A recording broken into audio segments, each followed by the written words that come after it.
कापड़िया और ये है आपका channel physics in life and life.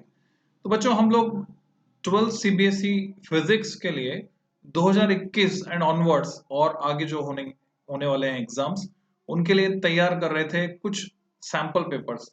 तो मैंने कहा था मैं 10 सैंपल पेपर डिस्कस करने वाला हूँ। ये बच्चों चल रहा है सैंपल पेपर नंबर 2 और इसमें दो वीडियो मैं बना चुका हूँ, part 1 and part 2। Now this is part 3 जिसमें हम 2 मार्क क्वेश्चंस यानी क्वेश्चन नंबर 17 से लेकर क्वेश्चन नंबर 25 तक डिस्कस करने वाले हैं। So let's start with that. और मैं एक बार फिर से आपको याद दिला दूं बच्चों, सीबीएसई ने सिर्फ एक सैंपल पेपर इशू किया है। ये वो सैंपल पेपर है जो केंद्रीय विद्यालय संगठन के टीचर्स ने डिजाइन किए हैं और ऑब्वियसली इसमें से क्वेश्चंस आपके बनने वाले हैं, मिलने वाले हैं। और अगर आपने 10 के 10 पेपर अच्छे से तैयार कर लिए, इसमें करना सिर्फ आपको इतना सा है कि जो ऑब्जेक्टिव क्वेश्चंस हैं, ऑब्जेक्टिव यानी जो छोटे क्वेश्चंस हैं, ये यूं मान लीजिए, क्योंकि एमसीक्यू फिजिक्स में नहीं है। पता नहीं एक बच्चा मेरे से डिमांड कर रहा था सर एमसीक्यू, पर एमसीक्यू फिजिक्स में नहीं है बच्चों इस साल। लास्ट ईयर थे, 2020 में थे, 2021 में एमसीक्यू नहीं है।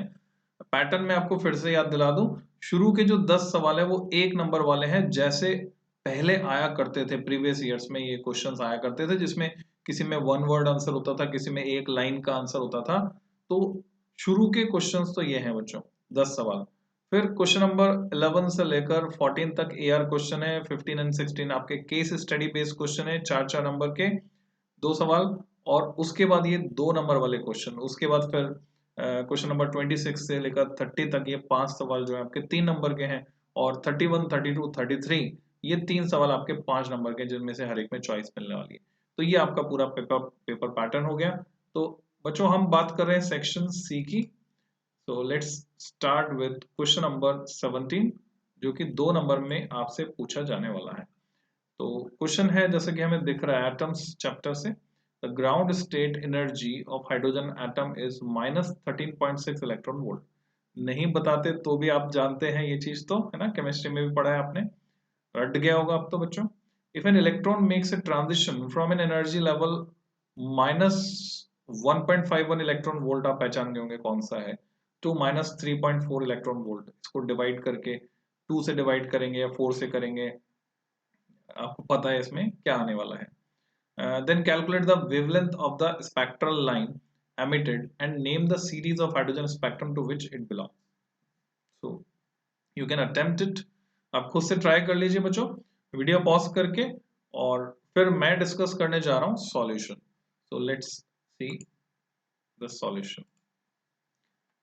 Energy levels of hydrogen atom are, अगर ये आपको स्पेक्ट्रम याद है तो बहुत काम का है कंपटीशन पॉइंट ऑफ व्यू से भी, और केमिस्ट्री और फिजिक्स दोनों में काम आता है बच्चों। तो -13.6 के बाद ये है -3.4 और ये -1.51। तो हमें पता चल रहा है n=2 के लिए, n=3 के लिए।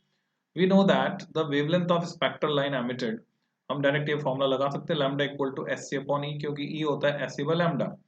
सो यहां से अगर हमें कैलकुलेट करना है, टेकिंग SC इक्वल टू, ये बच्चों शॉर्टकट ट्रिक है, H और C का प्रोडक्ट हम हमेशा चाहें तो इलेक्ट्रॉन वोल्ट में अगर एक्सप्रेस कर रहे हैं तो 1240 ले सकते हैं, ठीक है। तो अगर इसको हम इलेक्ट्रॉन वोल्ट में रखते हैं यहाँ पे, तो ये नैनोमीटर में हमें रिजल्ट देता है। तो we have delta E equal to 1.51 minus -3.4 which is 1.89 electron volt. तो डेल्टा E को हमने रखा इलेक्ट्रॉन वोल्ट में, तो लैम्डा की वैल्यू हमें सीधे किस में मिलेगी, नैनोमीटर में। अगर हम HC को लेंगे 1240, तो लैम्डा इक्वल टू SC/E में ये वैल्यू रखी और 656 नैनोमीटर हमें मिलता है। और ये कहां से कहां जा रहा है बच्चों, ये n=2 में हो रहा है ट्रांजिशन। अब देख रहे हैं 3 से 2 में, तो 3 से 2 में हो रहा है, इट मींस बामर सीरीज, है ना। n=2 में कौन सी सीरीज मिलती है हमको, बामर सीरीज मिलती है। सो दैट्स इट, ये हमने क्वेश्चन नंबर 17 किया। Now next is 18th question जो है वो है 18वां सवाल। The image obtained with A convex lens, optics पर बेस्ड है, इज इरेक्ट। मैं आपको याद दिला दूं बच्चों, 2021 में सीबीएसई में रिफ्लेक्शन पूरा हटा हुआ है ना, रिफ्लेक्शन पर आपको क्वेश्चन नहीं मिलने वाला है। सो जो इमेज मिल रही है हमको कैसी है, सीधी है, erect, and its length is 4 times the length of the object, 4 गुना बड़ी है, मैग्नीफाइड है। ओके, कॉन्वेक्स लेंस बना रहा है इमेज को। If the focal length of the lens is, तो आप समझ सकते हैं कि ज्यादा दूर होता तो ये इमेज तो छोटी दिखने वाली थी और उल्टी दिखने वाली थी। ठीक है, डेफिनेटली पास ही है, जैसे हस्त रेखा विशेषज्ञ कॉन्वेक्स लेंस हाथ में लेकर हाथ की रेखाएं पढ़ता है, होना उससे कुछ नहीं है। हाँ ठीक है। So if the focal length of the lens is 20 centimetre, 20 centimetre focal length का लेंस है, तो अप टू 20 सेंटीमीटर तो वो सीधी इमेज बनाने वाला है। Calculate the object and image distances, ये हमें पता करना है। तो एफ हमारे पास है, -20 रखेंगे या +20, just think about, convex lens है तो फोकस होता पीछे, तो ये +20 फोकल लेंथ, साइन कन्वेंशन के हिसाब से हम +20 रखने वाले हैं। और v अपॉन यू की वैल्यू हमारे पास है। अब -v अपॉन यू होता है या +v अपॉन यू कैसे याद रखते हैं, आपको याद आ रहा होगा, थ्योरी में आपको सिखाया था, माई मदर नेगेटिव, यानी magnification formula for mirror has a negative sign, और यहाँ लेंस की बात हो रही है, means it has a positive sign, तो हमारे पास m भी है। तो मैंने पूरा हिंट दे दिया बच्चों, यू कैन सॉल्व इट, आप कर सकते हैं। तो just go through it, copy pen उठाइए, कैलकुलेशन कर डालिए इसकी, v और u में एक रिलेशन आपके पास है और f आपके पास है, और लेंस फॉर्मूला आप जानते हैं, 1/f equal to 1/b minus 1/u। Confidently एक आंसर आपको निकालना है यहाँ पर। डेफिनेटली इमेज सेम साइड में बन रही है, u और v दोनों नेगेटिव ही आने वाले हैं। फिर ऑप्शन में बच्चों you are given 3 lenses, 3 lens आपको दिए गए, पावर्स हैं। अच्छा पहले मैं इसका सॉल्यूशन दिखाता हूँ आपको, फिर हम और वाले पार्ट पे चलते हैं। Okay, so let's see the solution. आपको दिया है v इक्वल टू 4u, जैसे यहाँ प्लस था ना, v upon U is 4, so v equal to 4u। अब सीधे हमने लेंस फॉर्मूला यूज किया, साइन कन्वेंशन के साथ इसको रखा, u नेगेटिव है, ठीक है, तो यहाँ माइनस में आएगा, और माइनस माइनस प्लस हो जाना चाहिए था। So what we get here, -15 centimetre. Okay, u हमें मिलता है -15 सेंटीमीटर, तो v मिलेगा -60 सेंटीमीटर। साइन कन्वेंशन के साथ आपको ये से रखना है। कैलकुलेशन कुछ इस तरह की होगी, जरूरी नहीं है यहाँ पर आपको जो दिख रहा है वो सही हो, आप अपने तरीके से कैलकुलेट कीजिए, ठीक है, अपने तरीके से कैलकुलेट कीजिए, साइन कन्वेंशन लगाइए दोनों में। फोकल लेंथ पॉजिटिव है, u नेगेटिव है, और u की जगह हमें v की टर्म्स में रखना है, ठीक है, u ही रहेगा, v को u की टर्म्स में रखना है, तो v को u की टर्म्स में हमने रखना है। So this is the answer, और ये जस्टिफाइड है, -15 -60 justified. Object distance is 15 centimetre, image distance from lens is 60 centimetre. अब हम चलते हैं और वाले पार्ट पे, ठीक है। You are given 3 lenses, power से P1 6 dioptre, P2 3 dioptre, P3 12 dioptre, ये 3 लेंस दिए। Which two of these lenses will you select to construct a microscope? मान लीजिए आपसे कहते हैं माइक्रोस्कोप आपको बनाना है प्रोजेक्ट में, तो इनमें से आप कौन कौन से लेंसेज सेलेक्ट करेंगे? What do you think? तो इसके लिए हम क्या करते हैं बच्चों, सीधे हम मैग्निफिकेशन वाला जो फॉर्मूला है वो दिमाग में लेकर आते हैं। मैग्निफिकेशन वाला फॉर्मूला, उसमें एफ ओ एफ ई दोनों आ रहे हैं डिनोमिनेटर में, है ना, -FO upon FE into 1+D upon FE, ये इस तरह का फॉर्मूला तो किसके लिए था, नॉर्मल एडजस्टमेंट में, नियर पॉइंट एडजस्टमेंट में, क्या टेलीस्कोप के लिए था या माइक्रोस्कोप के लिए था? तो इस तरह का कंफ्यूजन ना हो उसके लिए आपको ये फॉर्मूले लिखकर तैयार करने, ठीक है। तो यहाँ पर अगर मैं बात कर रहा हूँ FO और FE, तो वो कम से कम तो पावर ज्यादा से ज्यादा होनी चाहिए। पावर ज्यादा से ज्यादा मतलब 12 डायप्टर एंड 6 डायप्टर, तो हम P1 P3 यूज करेंगे ऑब्वियसली। तो अब इसमें से किसको आप ऑब्जेक्टिव बनाओगे, किसको आईपीस बनाओगे, ये किस पर डिपेंड करेगा? तो ये डिपेंड करेगा उनके अपर्चर पर और उनकी फोकल लेंथ पर भी। तो किसकी फोकल लेंथ कम होती है आपको ये भी याद रखना है। माइक्रोस्कोप में ऑब्जेक्टिव की फोकल लेंथ कम होती है या आईपीस की फोकल लेंथ कम होती है, ये भी आपको याद रखना है, इस पे भी क्वेश्चन आता है। So let's see the solution of this question. ये आया हमारे पास सॉल्यूशन और पार्ट का, magnifying power of a microscope. M proportional दे दिया यहाँ पे 1/FO इंटू 1/FE और proportional to PO into P। ऐसे भी लिख सकते हैं, मान लीजिए आप फॉर्मूला भूल गए पर आपको ये पता है FO FE डिनोमिनेटर में आते हैं, तो आप ऐसे लिख सकते हैं। Since power and magnification have direct dependence, lens of greater power is required for magnification. Here we use P1 equal to 6 diopter and P3 equal to 12 diopter for constructing a microscope. और फिर POP से ज्यादा है, यानी objective की power eyepiece की power से ज्यादा होनी चाहिए, यानी ऑब्जेक्टिव की फोकल लेंथ कम होगी, आईपीस की फोकल लेंथ ज्यादा होगी। अब इसको कैसे याद रखना है, ऐसे समझिए कि ऑब्जेक्टिव जो इमेज बना रहा है वो इन्वर्टेड बनाता है कि इरेक्ट बनाता है, इसका रे डायग्राम दिमाग में लेकर आ सकते हैं आप, है ना। ऑब्जेक्टिव जो इमेज बनाता है वो बनाता है इन्वर्टेड। इसका मतलब जबकि ऑब्जेक्ट बहुत पास रखा होता है ऑब्जेक्टिव के, क्योंकि ऑब्जेक्ट बहुत छोटा होता है, ऑब्जेक्टिव से दूर रखेंगे तो फील्ड ऑफ व्यू बढ़ जाएगा, हमें तो ऑब्जेक्ट देखना है, तो ऑब्जेक्टिव ऑब्जेक्ट से बिल्कुल सटा हुआ रहता है, तो निश्चित रूप से ऑब्जेक्टिव की फोकल लेंथ बहुत ही कम होती है, आईपीस से भी कम होती है। तो ऑब्जेक्टिव की फोकल लेंथ आईपीस से कम है, ये आपको याद रखना है। तो P3 12 dioptre should serve as objective, जिसकी पावर ज्यादा है उसकी फोकल लेंथ कम है, क्योंकि पावर और फोकल लेंथ रेसिप्रोकल है। तो P1 equal to 6 dioptre should serve as eye lens. तो ये फैक्ट भी आपको याद रखना है बच्चों, किसी न किसी क्वेश्चन में आपसे ये भी पूछा जाएगा किसी न किसी सेट में। Okay, let's go to next question, question number 19। तो 19वें सवाल पे हम लोग आ गए हैं। There is uniform electric field, तो करंट इलेक्ट्रिसिटी से नहीं, ये है इलेक्ट्रोस्टैटिक्स का क्वेश्चन, ठीक है। 3 × 10⁻³ आई कैप न्यूटन पर कूलम। अब आपको इलेक्ट्रिक फील्ड भी दिख रहा है, इलेक्ट्रिक फील्ड लाइंस दिख रही है, उसकी डायरेक्शन दिख रही है पॉजिटिव एक्स एक्सिस के along I cap. What is the net flux of the uniform electric field through a cube of side 20 centimeter oriented so that its faces are parallel to the coordinate planes। तो ऐसा एक cube imagine कीजिए आप, मैं बनाकर भी बता सकता हूं आपको, उसका डायग्राम सॉल्व आपको करना है ना, ये मैं सिर्फ हिंट दे रहा हूं आपको कि अगर ये एक क्यूब है,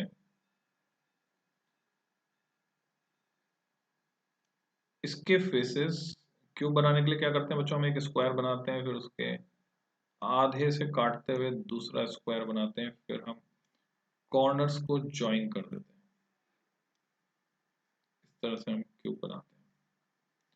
तो उन्होंने बोला है कि कोऑर्डिनेट एक्सिस पैरेलल है, ये कोऑर्डिनेट एक्सिस एक्स एक्सिस हो गया, ऊपर हो गया वाई एक्सिस, ये हो गया जेड एक्सिस। तो इलेक्ट्रिक फील्ड जो है इस डायरेक्शन में है, तो दिया हुआ है 3 × 10⁻³ न्यूटन पर कूलम, और क्यूब की जो साइड है वो 20 सेंटीमीटर है, इसको आप मीटर में कन्वर्ट कर सकते हैं, एरिया मिल जाएगा इससे आपको। तो फ्लक्स आपको निकालना है, और फ्लक्स कौन सा पूछा है, what is the net flux. वैसे तो जितना एंटर करता है उतना एग्जिट कर जाएगा, ठीक है, तो नेट फ्लक्स तो वैसे 0 होगा। कई बार ये लैंग्वेज यहाँ चेंज होती है, नेट फ्लक्स की जगह flux crossing through the cube, वो हो सकता है। अब यहाँ क्या फील्ड वेरिएबल नहीं है बच्चों, यहाँ फील्ड वेरिएबल होता, डिस्टेंस के साथ वेरी कर रहा होता, मान लो यहाँ पे मैं लिख देता एक्स स्क्वायर, तो एक्स यहाँ पर कुछ और होता है, यहाँ पर कुछ और होता है, स्पेस पर एक्स की वैल्यू अलग होती है, स्पेस पर अलग होती, तो फिर इसके अंदर चार्ज भी एनक्लोज्ड होता। तो अगर आपने सॉल्यूशन निकाल लिया, वीडियो पॉज कर लीजिए, टाइम चाहिए आपको तो, और सॉल्व कर लिया है तो हम सॉल्यूशन पे आ जाते हैं। तो लेट्स सी द सॉल्यूशन, और पार्ट को बाद में देखते हैं बच्चों, पहले इसका सॉल्यूशन हम देख लेते हैं।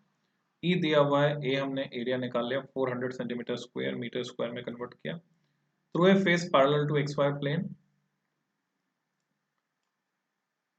ए जो है ई से मल्टीप्लाई करेंगे, ई डॉट ए निकालना है हमको, तो ये भी आई कैप है ना, through a face parallel to X Y plane, जो एक्स वाई प्लेन के पैरेलल है, एक्स वाई प्लेन के पैरेलल है का मतलब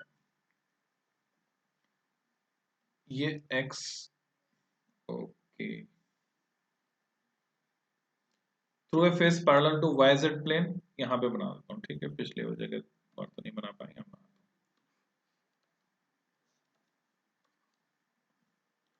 एक्स वाई जेड, इससे ये वाला फेस एक्स वाई के पैरेलल है, तो इसमें तो जीरो होगा।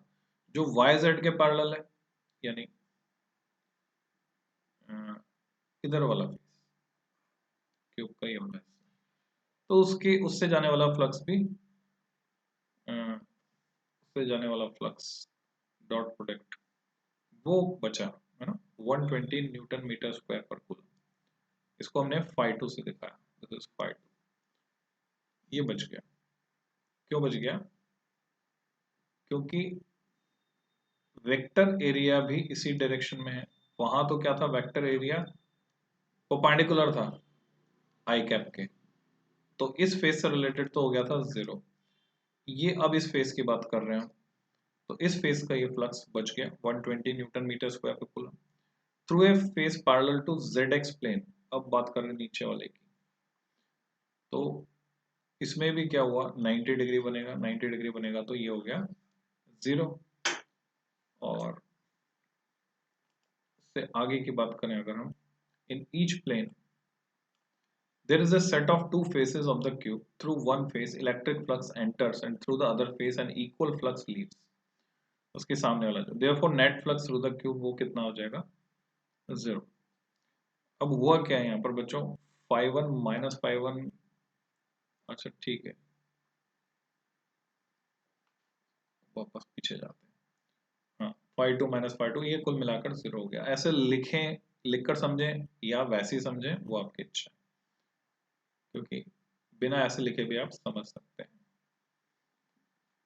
इस फेस से एंटर कर रहा है और यहाँ जो फेस होगा बच्चों से एग्जिट करेगा, वो भी नॉन जीरो होगा। जो एंटर कर रहा है उसको मैं अगर पॉजिटिव ले रहा हूं, तो जो एग्जिट करेगा उसको मुझे नेगेटिव लेना होगा, तो उस तरह से नेट फ्लक्स हो जाएगा जीरो। अब चलते हैं हम और वाले पार्ट पे। तो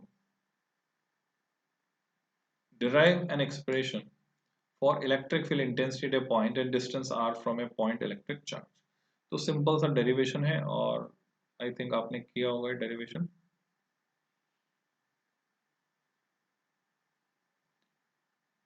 So you have to derive expression for electric field। पीछे चलेगा,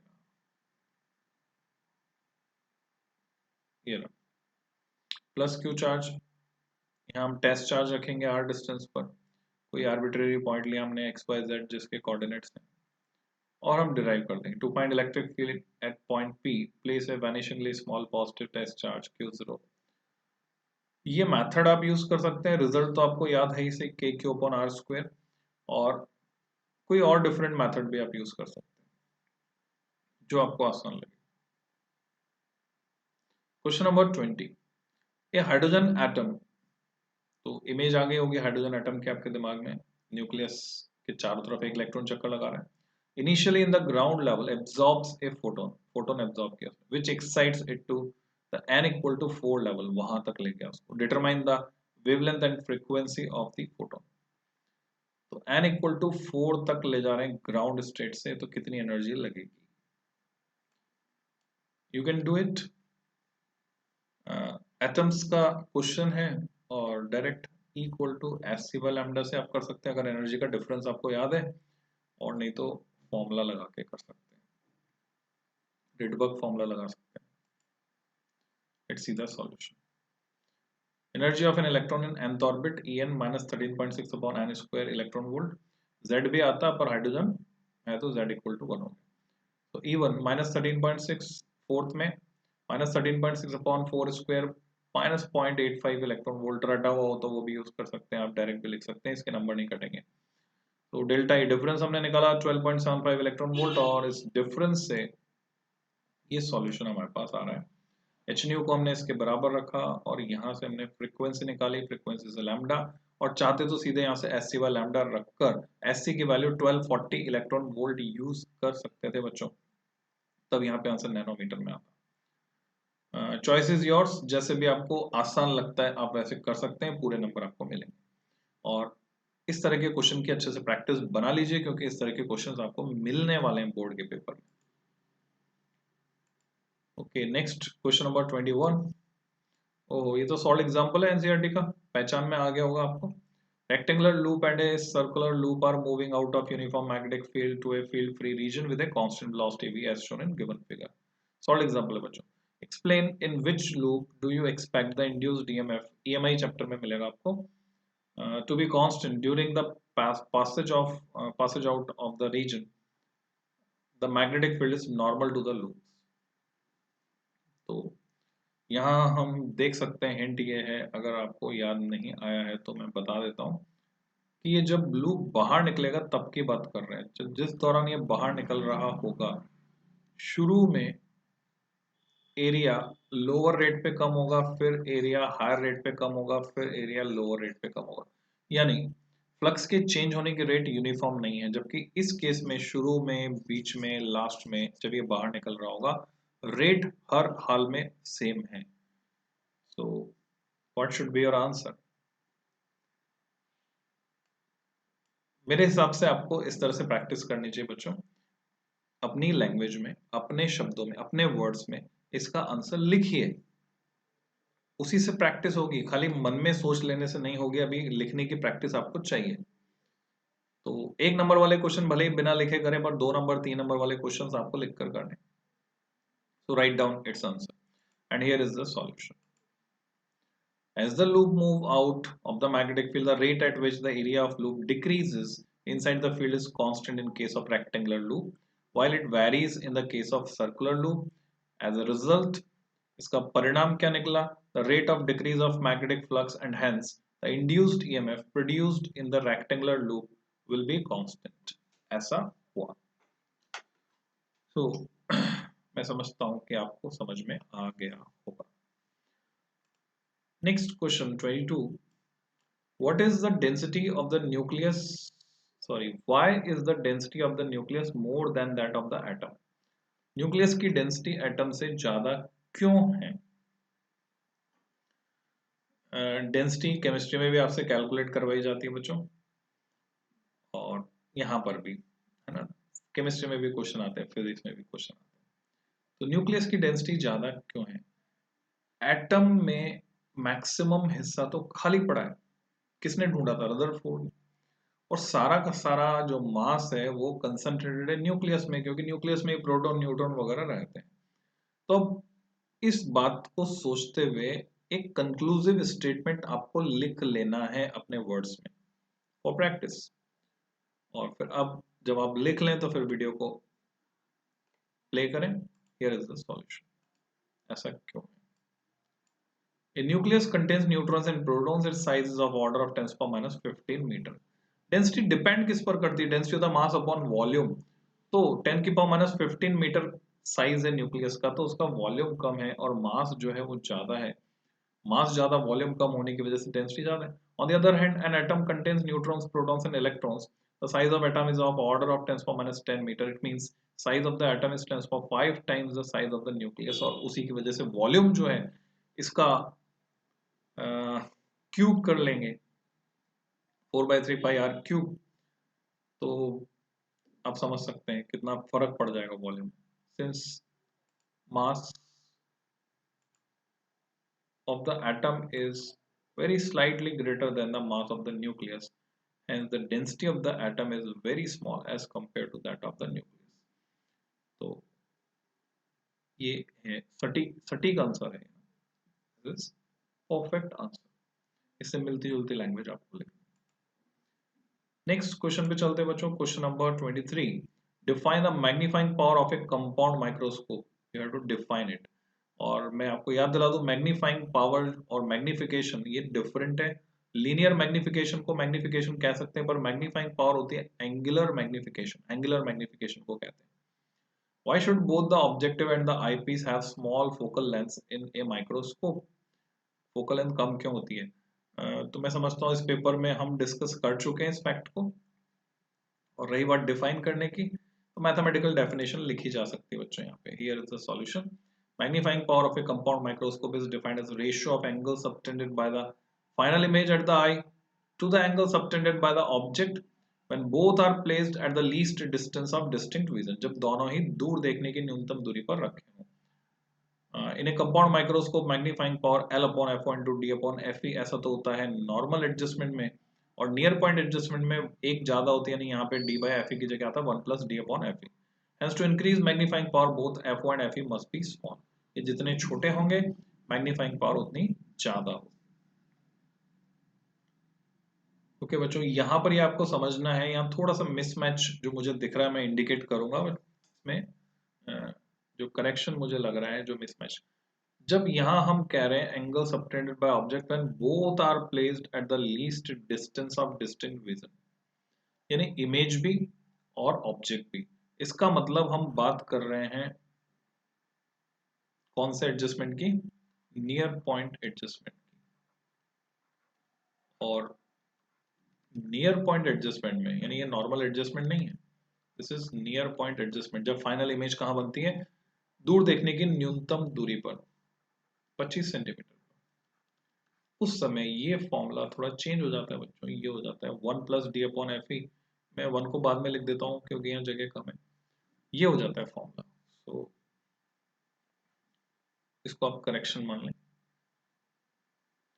वो भी सही है पर वो नॉर्मल एडजस्टमेंट के लिए, पर यहाँ जो डेफिनेशन है वो मैच नहीं हो रही, क्योंकि नॉर्मल एडजस्टमेंट में फाइनल इमेज बनेगी इन्फिनिटी पर, तो हम ये नहीं कह सकते कि image least distance of distinct vision पर होगी। Next question, a steel wire of length L has a magnetic moment capital M, it is then bent into semicircular arc, what is the new magnetic moment? कई बार हमने question किया है, theory में भी किया है बच्चों, so I think you can do it। ये वायर था, इसकी लेंथ थी L, इसको मोड़ दिया सेमी सर्कुलर आर्क में, तो यहाँ जो कंसेप्ट इन्वॉल्व है वो समझिए। कंसेप्ट ये है कि वो जो नॉर्थ और साउथ पोल हैं उनके बीच की जो दूरी है वो कम हो गई है पहले से। पहले ये दूरी कितनी थी L, अब कितनी रह गई है, अगर मैं इसकी रेडियस को, सेमी सर्कल की रेडियस को R से दिखाऊं तो बच्चों ये दूरी रह गई है 2R, जबकि R यहाँ पर कितना है वो कैसे पता चलेगा, पाई R इक्वल टू L के बराबर है, तो R है L अपॉन पाई। तो अब कैलकुलेशन आप कर सकते हैं, आपने आंसर निकाल लिया है तो फिर आप आगे सॉल्यूशन देखिए, नहीं निकाला है तो वीडियो को पॉज कीजिए। Here is the answer. Small m pole strength है, ध्रुव सामर्थ्य, स्मॉल m है capital M upon L, and the wire is bent into semicircular arc, separation between the two poles changes from L to 2R, R is the radius, L equal to pi R, R equal to L upon pi, तो नया magnetic moment m into 2R, R की value हम डालेंगे, and here is the answer। Question number 25। अच्छा उससे पहले और part है, और पार्ट देख लेते हैं। Name the 3 elements of earth magnetic field, ये बच्चों मैग्नेटिज्म से है, तो 3 एलिमेंट्स कौन से, खाली नाम बताना है आपको। Horizontal component of earth magnetic field, angle of dip, angle of declination. Order आप कुछ भी रख सकते हैं, सही ऑर्डर दे, मतलब जो बुक में ऑर्डर है वो angle of declination alpha, angle of dip theta, and horizontal component of earth magnetic field. साफ साफ लिखा है नेम, तो खाली नाम लिखकर छोड़ेंगे। डिस्क्राइब करने को बोलेंगे तो डिस्क्राइब करेंगे। Where on the surface of the earth is the vertical component of the earth magnetic field is 0। तो ऐसा कहाँ होता है बच्चों, ऐसा मैग्नेटिक इक्वेटर पर होता है। मैग्नेटिक इक्वेटर पे सारा का सारा मैग्नेटिक फील्ड हॉरिजॉन्टल डायरेक्शन में हो जाएगा, तो वर्टिकल कंपोनेंट 0 हो जाएगा। So here is the solution. Magnetic field of Earth at any place on it can be completely described by 3 parameters which are called elements of magnetic field of the Earth as follows. So यहाँ फिर से कुछ controversial matter दिखने, controversy दिख रही है कि यहाँ पूछा, ओके गेट बैक, यहाँ पूछा सिर्फ नाम है और यहाँ पूरा डिस्क्रिप्शन मौजूद है। तो अगर आपके पास टाइम है तो आप डिस्क्रिप्शन जरूर लिखे आए बच्चों, क्योंकि ये 2 नंबर का क्वेश्चन है। Angle between magnetic meridian and geographic meridian at any place, angle of dip, और मैग्नेटिक डिक्लाइनेशन की जगह इसको बोलते हैं इंक्लाइनेशन, डिक्लाइनेशन बोलते हैं अल्फा को, इसको बोलते हैं inclination. Angle between total magnetic field of earth and horizontal direction in magnetic meridian at any place, या और जो भी डेफिनेशन आप जानते हैं जो थ्योरी में आपने सीखी है, एंड हॉरिजॉन्टल कंपोनेंट। कहां पर जीरो है? At the magnetic equator, needle shows horizontal direction so the angle of dip is zero, जिसको हम नत्ती कोण कहते हैं हिंदी में, नत्ती कोण। Next question number 25, show that the least possible distance between an object and its real image in a convex lens is 4f, where f is the focal length of the lens. Okay, you have to prove. Show that means you have to prove. So, think about it. Here is the solution. ये हमने एक lens बनाया, object को रखा D, object को रखा d minus x. Okay, यहाँ हो क्या रहा है? न्यूटन डिस्प्लेसमेंट मेथड का नाम अगर सुना है आपने तो वो एक शॉर्टकट ट्रिक है इस क्वेश्चन को सॉल्व करने। Suppose i is the real image of an object, ये रही, let d be the distance between them, ये टोटल डिस्टेंस ऑब्जेक्ट और इमेज के बीच की। इमेज डिस्टेंस अगर x है तो ऑब्जेक्ट डिस्टेंस हो गए d माइनस एक्स, तो सब कुछ हमने x और d की टर्म्स में कन्वर्ट कर दिया। तो वी हैव टू प्रूव, क्या प्रूव करना है? वो मिनिमम दूरी ऑब्जेक्ट और इसके रियल इमेज के बीच वो 4f होगी।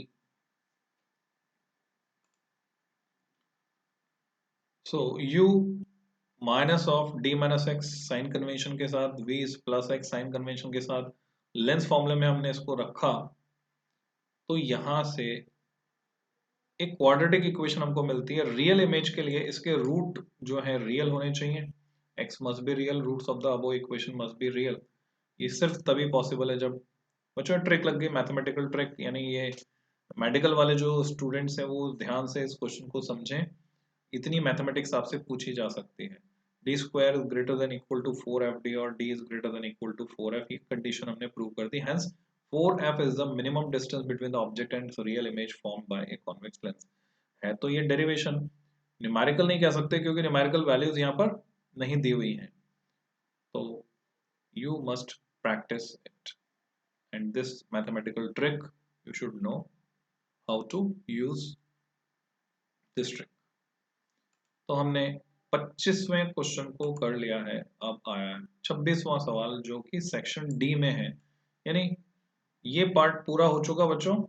सो अब विदा लेने का समय आ गया।